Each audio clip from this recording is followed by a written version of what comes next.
In this next step, we'll be making decisions about recording data in ways that will help us answer our questions. This process is also known as data management. Data management involves making decisions about data. The codebook and frequency distributions are an excellent guide for making these decisions. In fact, many decisions that you'll make will be based on examining frequency distributions. You'll use them often because they reveal things about the data that will be helpful to you. There are several steps commonly considered when conducting your data management. You may only need to perform a subset of these steps. It is even possible that your variables are already adequately managed and no data management is necessary. In all cases, it is important that you consider each possible decision because it allows you to play an active role in understanding your data and assuring that you are asking your questions in an appropriate and meaningful way. A first step to consider is whether or not you need to code out missing data. We'll use our young adult smoking project as an example. In the NESARC codebook, you see that the response category 1 means daily smoking for variable S3A-Q3B1. And you can read down to see the meaning of other response categories for the usual smoking frequency variable and frequency table. Your data will often include response categories that don't help you answer your question, even though they provide information. For instance, in this variable, we have a response category unknown coded as a 9. For these responses, we simply don't know how much these individuals smoked, and therefore, we don't want to include them in our analyses. We want to set this response to missing to ensure that R disregards these values. The logic statement that we add to our program to accomplish this is sub1 $ S3A Q3B1 bracket sub1 $ S3A Q3B1 equal 9 close bracket assignment arrow NA. There are 3 parts to the command. First, naming the variable whose values we're going to overwrite. That's the sub1 $ S3A Q3B1. Second, a logic statement selecting only particular observations because we don't want to overwrite the whole variable, just certain observations. That's the part in brackets, bracket sub1 $ S3A Q3B1 equal 9 close bracket. Third, to the right of the assignment arrow, we assign the new value we're changing these particular observations to, which in this case is NA. That's your assignment arrow NA. The variable we're changing is S3A Q3B1. The logical statement that selects only the rows whose values we want to change goes in brackets, because brackets tell R that we're about to subset to only certain observations based on the logic statement. The logic statement we need is S3A Q3B1 equals, which is the double equal sign, 9. Finally, the assignment arrow, followed by an NA, which represents missing data in R, tells R to replace the value stored in those selected observations, that is, those with a value of 9, to NA, which means missing data. NA should appear medium blue in your R script. Whenever we refer to a variable, we need to tell R what data frame the variable is in by using the name of the data frame, in this case sub1, and the $ symbol before the name of the variable. Here's another look at our basic R program or script where we set the working directory, loaded the R libraries that we'll use, loaded the NESARC data frame and named it data, and finally created a subset of this NESARC data frame that includes only past 12-month smokers aged 18 to 25, and we've called this sub1. And here's the code for the frequency table for variable S3A Q3B1 from our subsetted data set, which is 18 to 25-year-olds who have smoked in the past 12 months. Freak, open parent, sub1, $ S3A Q3B1, close parent. We can see that 3 cases are coded as 9, which we need to code to NA or missing. So next, we enter the code that sets S3A Q3B1 equals 9 to missing, that is in A. Sub1 $sign S3A Q3B1 bracket sub1 $sign S3A Q3B1 equal 9 close bracket assignment arrow in A. To check that this command accomplishes what we intended, we're also going to run the syntax for a frequency table for variable S3A Q3B1. As you can see from this new frequency table, the 3 cases that were set to 9 are now included in the missing group as we intended, so this variable has been managed. Let's consider another of the variables in the sample project, S3A Q3C1, the variable usual smoking quantity. Here's the codebook entry for this variable. Usual number of cigarettes is indicated by values of 1 to 98. A value of 99 indicates an unknown response. It's this value that we need to set to missing, since it doesn't measure the number of cigarettes smoked, but rather indicates that we have no information on cigarette use for individuals who are coded as a 99. The logic statement we need to add to this program to set 99 as missing is sub1 $sign S3A Q3C1 bracket sub1 $sign S3A Q3C1 equal 99 close bracket assignment arrow NA. We also want to run the frequency table for this variable to check that the syntax we just wrote accomplished what we wanted. When we scroll down to examine the new frequency table for usual smoking quantity, we can see that the 9 observations that were originally set at 99 are now in the missing or NA group. When we examine the codebook entry for the tobacco dependence variable for our sample project, we see that this variable has only valid responses, that is, 1 equals nicotine dependence and 0 equals no nicotine dependence. So this variable won't require any data management for missing values, and we're all set to move forward. Please note that it is important that you examine each of the variables that you've selected and add syntax to your program that recodes appropriate data as missing. Once you have completed this portion of the data management, the next step is deciding whether or not you need to code in valid data that has been unnecessarily set to missing. In some data sets, particularly those based on surveys, there are often skip patterns. So you may ask participants in a survey, have you ever been arrested? And a respondent may say no. If the next question in the survey is how many times have you been arrested, for a participant who already reported never having been arrested, this second question just doesn't make sense. To avoid asking inappropriate questions, skip patterns are often created in surveys that allow participants to skip questions in which the answer can be logically determined. In this way, missing data on some questions might mean that we can reasonably recover valid information.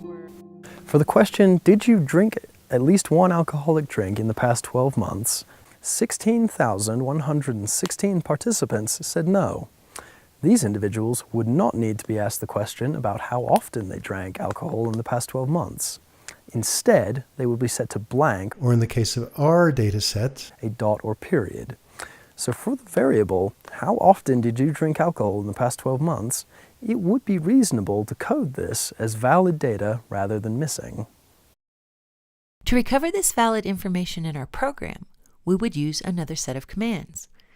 The first command converts the variable we want to manage, S2A Q8A, into a character format. We do this because this variable is currently stored as type factor or categorical in R, meaning that it can only take certain values.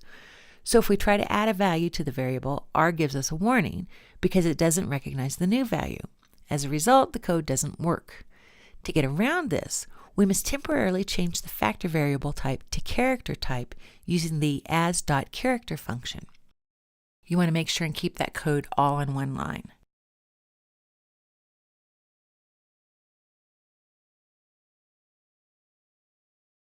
First, we identify the variable we want to recode, which is S2AQ8A. Next, since we don't want to recode all observations of that object, rather only certain ones, we include an appropriate logic statement in brackets after that variable. Our logic statement tests for whether a row has the value of NA. The logic statement requires a special function in R to test whether something is NA and return the logical values true or false. This is the is.na function. So our first logic statement is is.na parens sub1 $S2AQ8A close parens. We also need to add another logic statement, sub1 $S2AQ3 exclamation mark equal 9, in order to separate the 16,116 no responses to the question, did you drink at least one alcoholic drink in the past year, from the 31 observations whose answer was unknown, which was coded as 9. To combine two logic statements inside the square indexing brackets, you separate them with an ampersand. We finish the command by using the assignment arrow to tell R what we want to change these observations' values to, which will be 11, a new level of the variable. Finally, we can convert the recoded variable back to a categorical variable. Sub1 $S2AQ8A assignment arrow as dot factor paren sub1 S2AQ8A close paren. So here, rather than left as missing, we're adding a category to this variable with a dummy code of 11 to indicate those participants who did not drink alcohol in the past 12 months. We could choose to reverse code this variable so that higher values mean more smoking and lower values mean less smoking by adding these logic statements. Here's syntax that creates a new variable called USFreq, USFREQ. It reverse codes each of the smoking levels.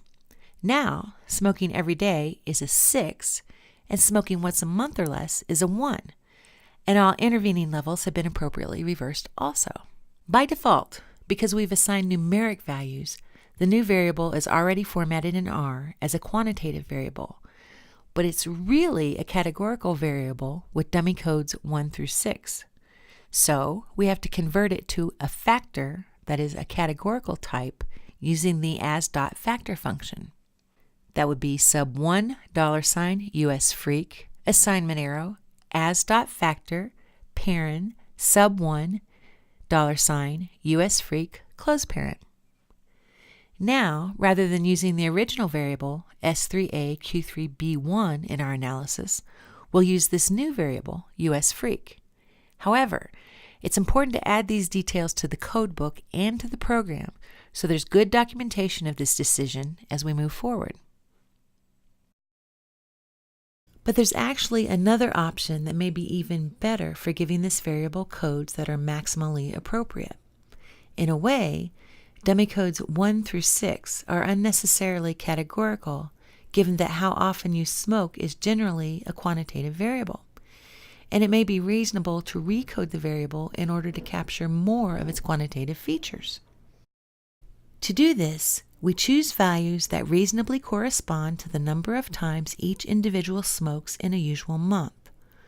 So someone who reports smoking every day could be said to smoke cigarettes on 30 days in a usual month. Someone who smokes 5 to 6 days a week could be said to smoke 22 days in a usual month. Someone who smokes 3 to 4 days a week could be said to smoke 14 days in a usual month. Those smoking 1 to 2 days a week would be 5 days in a usual month. 2 to 3 days a month would be 2.5 days in a usual month. And once a month or less would be 1. Although these are estimates, they capture the quantitative nature of the measure and also keep individuals ordered in terms of the frequency with which they smoke. Note that the way we've written the syntax, our new variable is called USFreqMO, which stands for number of days smoked in a usual month. So this even makes more sense, doesn't it? What we've basically done is to spread the measurement of smoking frequency out in a meaningful way, so that while it's a categorical variable, we're actually getting more information out of it than we had originally been given. And when we add this syntax to the program and request a frequency table, the table now describes the sample of 1,706 young adult past-year smokers somewhat more clearly by showing the numbers and percentages of individuals who smoked these approximate number of days in a usual month. You can see that the vast majority of the sample, 1,320 individuals, or 77.51%, smoked 30 days a month. Fewer than 5% smoked one or fewer cigarettes a month. To check that the recodes were done as we intended, we can add the table command to the program to produce a table that shows how the values of US Freak Mo and S3A Q3B1 relate to one another. Table parent sub $1 US Freak Mo, comma, sub $1 S3A Q3B1 close parent. After running that command, the output shows us that all individuals who had a value of 1 on S3A Q3B1 now have a value of 30 on US Freak Mo, and so on. Using the table command is a very useful way to check the accuracy of a recoded variable.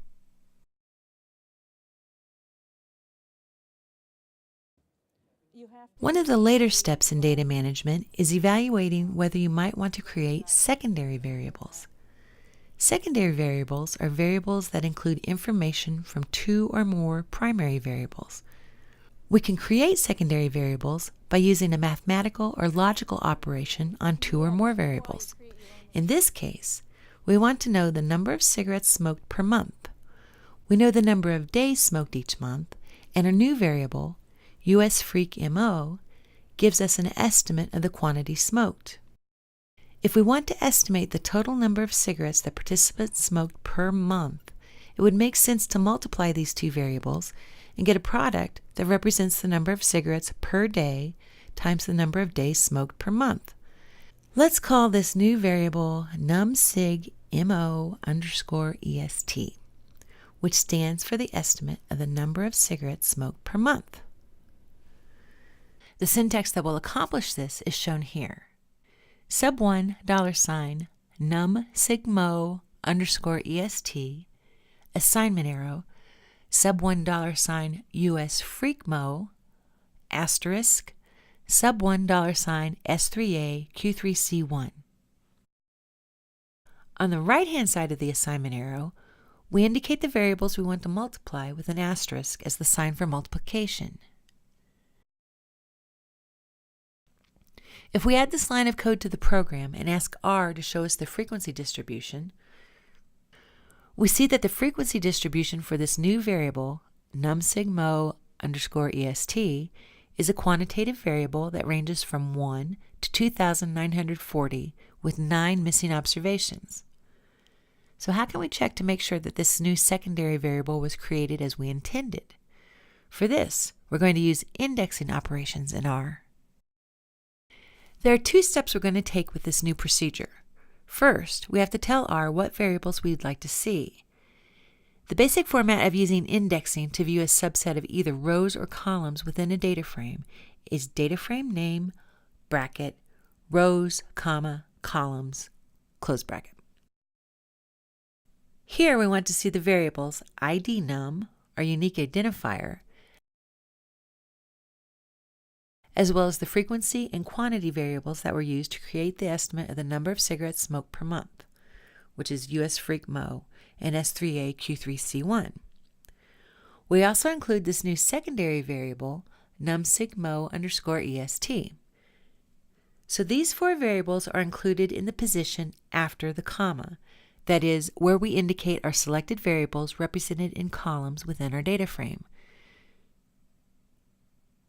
The C function stands for combine. So in this case, we want to combine these four variables and their values into one object, which will go in the position after the comma. We can also ask for a subset of observations. For example, if we want to ask to view only the first 100 observations, or rows, we would include the syntax 1:100 to the left of the comma. In this case, when we run this line of code, we aren't assigning this as a new data frame. That is, we're not using an assignment arrow. This allows R to print the variables and values that we're requesting directly to the console without creating a new data frame. After saving and running this code, the output looks a bit different. The rows represent individual observations similar to the data set itself, and the columns show the values for the specific variables. Looking over these values for a handful of individuals, we can see that, in fact, our new secondary variable does indeed show the value of number of days smoked per month times number of cigarettes smoked per day. In the case of our first observation, 30 days smoked per month times 3 cigarettes smoked per day equals 90 cigarettes smoked in the past month. Remember that whenever you're conducting data management, it's important to find a way to check for errors at each step of the process. So what if you want to combine more than two variables? A good example of this would be creating a single secondary variable to characterize ethnicity from a number of separate primary variables available in the Add Health data. In Add Health, race or ethnicity are measured by a series of questions, coded 1 if yes and 0 if no. Since adolescents in this sample could have indicated more than one race or ethnicity, we could decide to characterize those adolescents who indicate multiple racial or ethnic groups separately from those who could be characterized with a single ethnicity. To accomplish this, the first thing to do is sum the variables to get a new variable, which we'll call num_ethnic. That indicates the number of race or ethnicity variables that were endorsed. Let's start a new program for the Add Health data so we can work with its ethnicity variables. We'll create a new R script by selecting File, New File, R script, and include in this new program syntax for setting the working directory, importing libraries, loading the Add Health data, and naming the data frame. Also, at this point, since we're working with a new data set and a new R script, it makes sense to clear the console of all the previous commands and their output. To clear the console, go up to the Edit tab at the top of the screen and select Clear Console at the end of the list. To clear the Plots window or the Environment window, you can simply click on the broom icon at the top of each window. Now we want to work with the race and ethnicity variables. To accomplish this, we need to sum the individual ethnicity variables to get a new variable, which we'll call num_ethnic, that indicates the number of race or ethnicity categories that were endorsed by each survey participant. Because we're going to sum them, we need to make sure that their variable type is numeric, that is, quantitative. To convert a factor type variable, that is a categorical variable, to quantitative or numeric, we use the as.character function followed by the as.numeric function. We have to use the as.character function first because R won't directly convert a factor type variable into a numeric type. Instead, we have to first convert the variable to a character type, then convert it to numeric. The code for this type of conversion is data frame variable, assignment arrow, as.numeric, parens, as.character, parens, data frame variable, close paren, close paren. To convert the first of our ethnic category variables, H1GI4, the code would look like this: data, $H1GI4, assignment arrow, as.numeric, parens, as.character, paren, data, $H1GI4, close paren, and use that as a model for all of the remaining ethnicity variables. H1GI6A, H1GI6B, H1GI6C, and H1GI6D. We also need to set aside the missing data of 6 and 8 for each of these variables, indicating refused or don't know, by recoding these variables as in A, which remember is the value for missing data in R. The symbol for the OR operator is a vertical slash.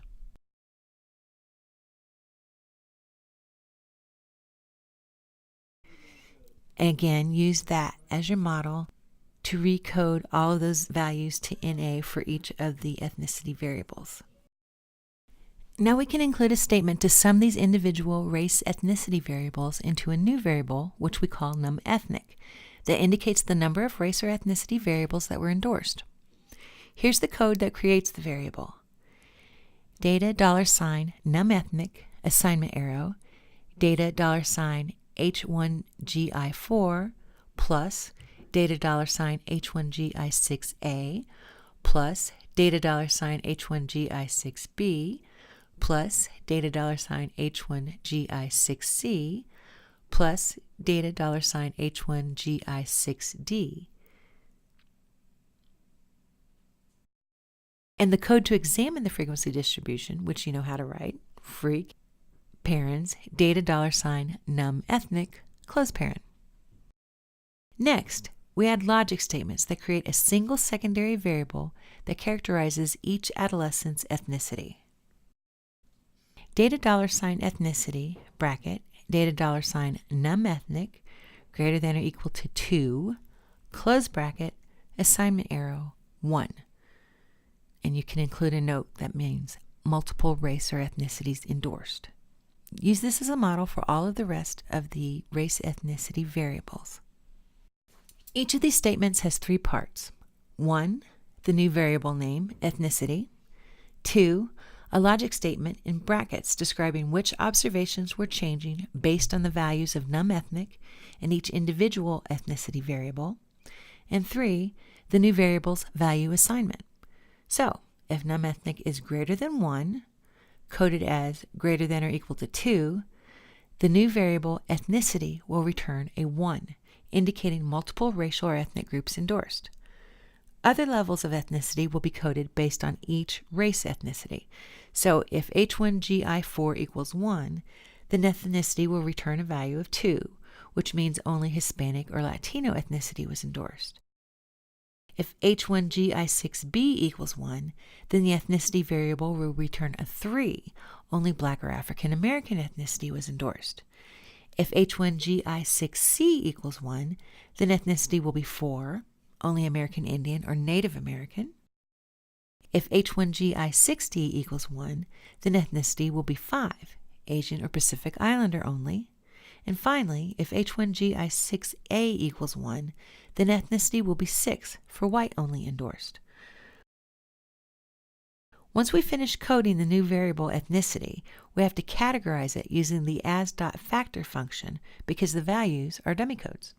When we add the syntax for data management of ethnicity to our program, we'll also use the C function to select and to view these variables in our output for the first few observations. We're also going to show frequency distributions for the primary variables, that is the original variables, and the secondary ethnicity variables, that is those variables we created. Remember that without an assignment arrow, R prints the variables directly to the console. Here we request the first 10 rows of the data frame, 1:10, before the comma, and the unique identifier in each of the ethnicity variables after the comma.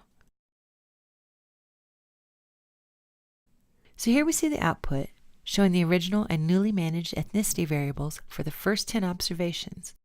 In this case, the first 10 adolescents in the Add Health dataset. And later in the results, we can examine the frequencies and percentages for these variables.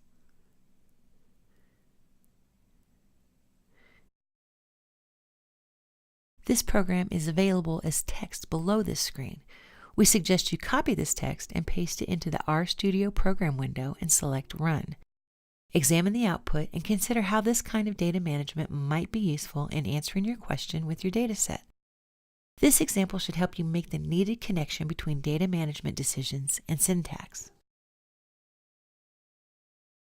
Once you've created the secondary variables that you feel you will need, you can also consider whether any of your quantitative variables or categorical variables need to be further grouped or binned.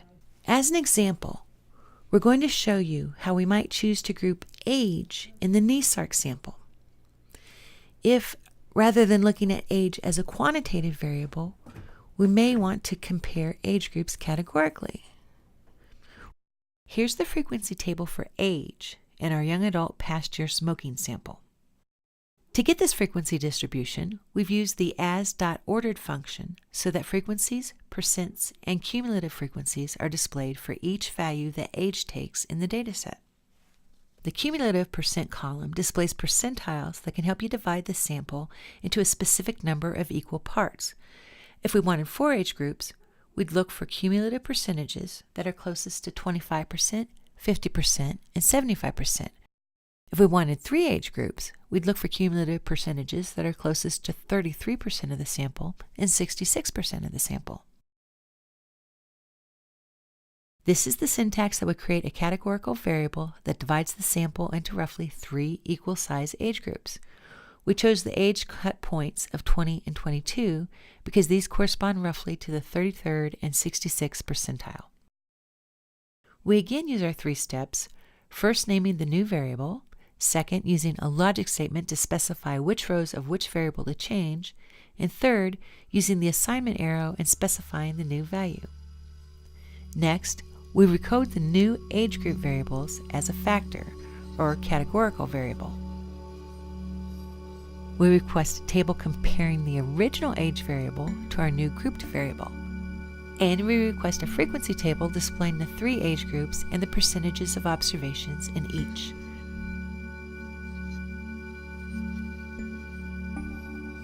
Now that you've seen a number of different data management decisions that could be made, I hope that you're ready to take on your own, which you will do in the next assignment. How much data management you will need for your own variables will depend on the variables that you've selected and the decisions you've made about them. Some may choose to only code out missing data, while others may need to or want to do more. Data management is a part of the research process that you can and will return to again and again as you learn more and are able to make better decisions.